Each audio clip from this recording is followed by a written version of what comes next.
The coronavirus pandemic caused an economic shutdown unlike the world has ever seen. The US economy, which runs on oil, came to a halt as people followed orders to remain in their homes and not go into their offices. On April 20th, the effects of the pandemic forced crude oil prices in the futures market to sink below zero and into the negative territory for the first time in history. Oil prices plunged into negative territory.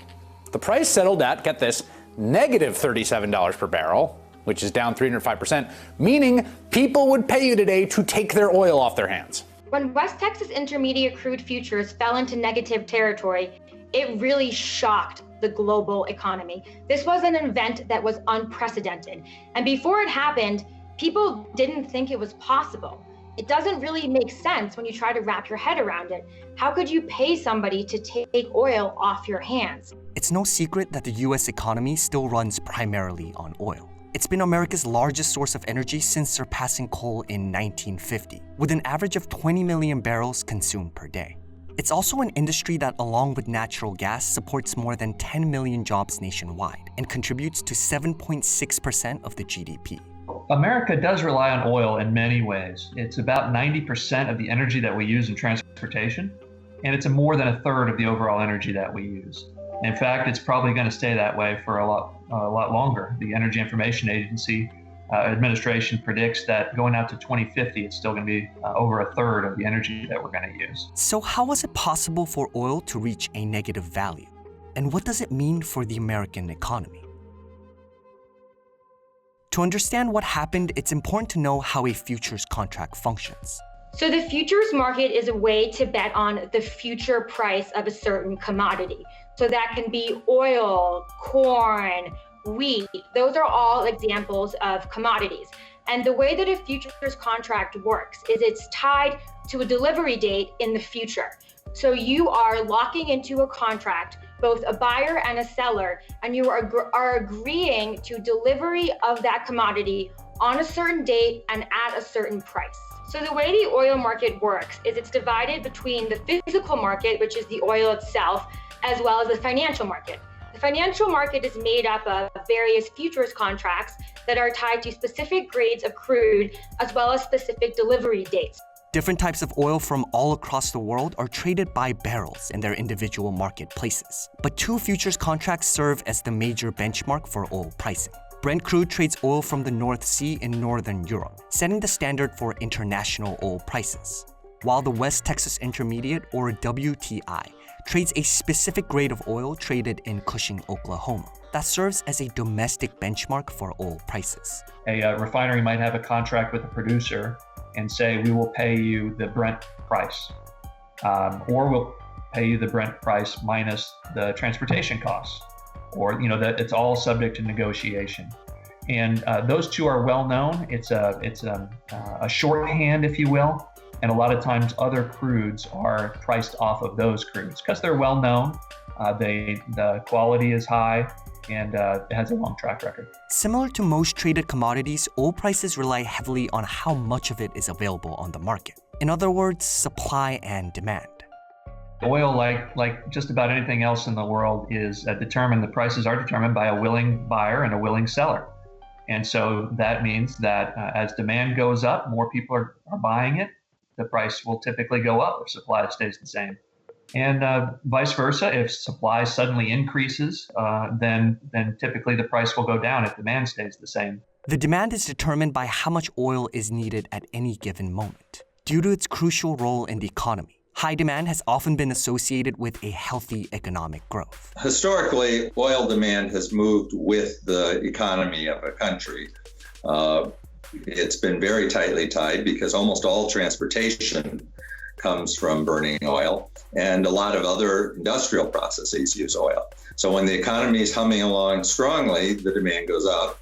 And when you have a recession, the demand goes down. On the other hand, supply is usually determined by the producers, who have control over its output. Historically, the Organization of Petroleum Exporting Countries, otherwise known as OPEC, has played a crucial role in determining the supply. OPEC currently has 13 member countries, including Iran, Iraq, Kuwait, Saudi Arabia, and Venezuela as founding members. However, a lot has changed in recent years as the US surpassed both Russia and Saudi Arabia to become the world's largest crude oil producer since 2018, thanks to the rise in production from American shale fields. Essentially, these countries and OPEC, everyone is competing for market share. Everyone wants to produce more for their country, but also the optionality to export it to another country, and especially growth regions such as China, Asia. Being an investor or a producer in the oil industry means keeping an eye on this fine balance between supply and demand, as well as the geopolitical events that could threaten the industry. Never forget about geopolitics and the impact it can have on the oil price, because that can be that X factor of why oil may have a big premium or a big discount to fundamentals that you see on supply and demand. It's because geopolitics introduces other risk factors. A historic drop occurred on April 20th, 2020, with the US oil prices on WTI dropped by almost 300%, trading around negative $37. What happened with oil in terms of the negative pricing in April with the futures contract was rather unprecedented. We have seen negative prices before.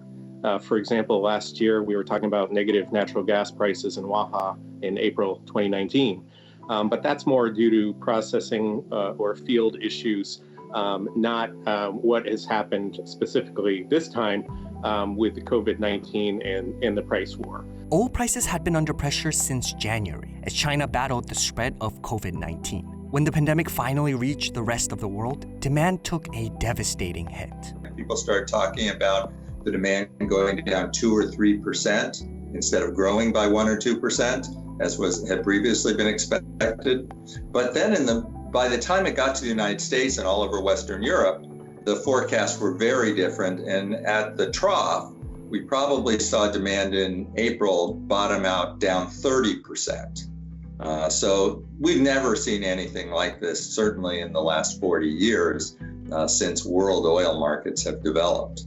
To make matters worse, a price war erupted between Saudi Arabia and Russia in early March, after OPEC and its allies failed to reach an agreement on deeper supply cuts. Oil saw its worst trading day in 29 years yesterday. Both WTI crude and Brent crude lost nearly a quarter of their value, and the S&P energy sector ended the day 50% off its 52-week closing high. Saudi Arabia launched a price war against other key producers. As supply remained steady while demand struck record-breaking lows, the petroleum industry quickly began running out of storage space to put their oil. Cushing plays a very big role as one of the main hubs of that commercial storage. And Cushing, at the time of the negative contract, was around 70% full. And what was left was perhaps already committed. So that was a huge issue because Cushing plays one of the main roles in pricing the WTI contracts. As the delivery date for WTI grew near and investors had nowhere to put the oil, they soon began a massive sell-off, prompting an unprecedented crash into the negative territory. WTI is special in a way because it's so tightly connected to physical oil. And so if you're holding a contract for WTI, you're expected to take possession of the oil. What was happening was the buyers who had bought a futures contract, which meant they had responsibility to take delivery of the oil, recognized that storage was filling up and they had no place to put the oil and they didn't want the oil. And so they wanted to get out of the contract. Usually they can get out of the contract by getting somebody else to take the oil instead at a positive price because oil is a valuable commodity.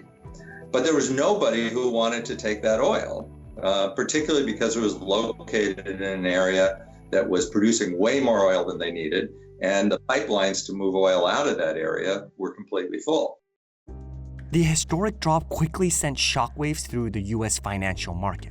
The Dow plunged by over 1,200 points over the following 2 days, and brokerage firms like Interactive Brokers reported taking a $109 million hit to cover its customers' losses. It was kind of what happened in 2000, where we were wondering if the computers could roll over. Some of the traders' computers couldn't even handle the negative. They weren't set up for a negative. So you can imagine the disarray and the surprise, that some traders faced the next morning when they looked at their margin calls or what they owed based on the severity of this drop. However, experts point out that although the event was unexpected, there is no need to panic. It was not unforeseen. The exchange itself saw it as a possibility ahead of time. They actually discussed what to do if that were to happen, reprogram their software and so forth. And at least one major media outlet reported on it, a week ahead of time before it happened. Also, some other products have gone negative in the past, things like natural gas. So I think it's important to put it in perspective that while this had never happened with oil before, it was just on one particular instrument, the WTI. It was just for one day. And it was seen as at least a remote possibility ahead of the time that it happened. It was very few contracts. There was very little trading at those prices. And the price very quickly rebounded into positive territory. Now, prices are very low. So that is a reflection of the fact that demand dropped tremendously and supply was not able to drop as quickly. Since then, we have seen actually production in that area of the United States drop drastically and start to catch up with the drop in demand.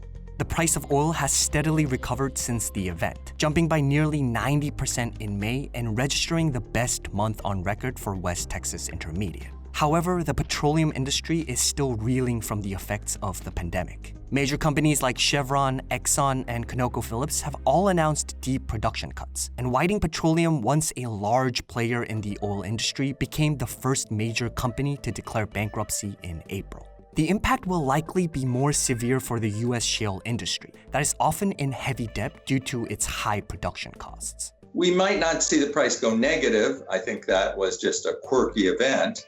But we could see the price drop down into the teens or $10, and then we would see a real devastation of the shale industry. As it is, we're still likely to see a pretty big devastation. A lot of the shale companies are going to go bankrupt because they've been betting on prices being $50 or $60 a barrel, and that would take a really massive rebound in the economy to happen. Just like any other sectors of the American economy, the health and the success of the petroleum industry now rests on how quickly and safely the U.S. can reopen for business. We know that when the economy gets back up and running and people feel safe and are able to get back to normal life, they'll be using oil and gas products again, and our industry will be very happy to provide them.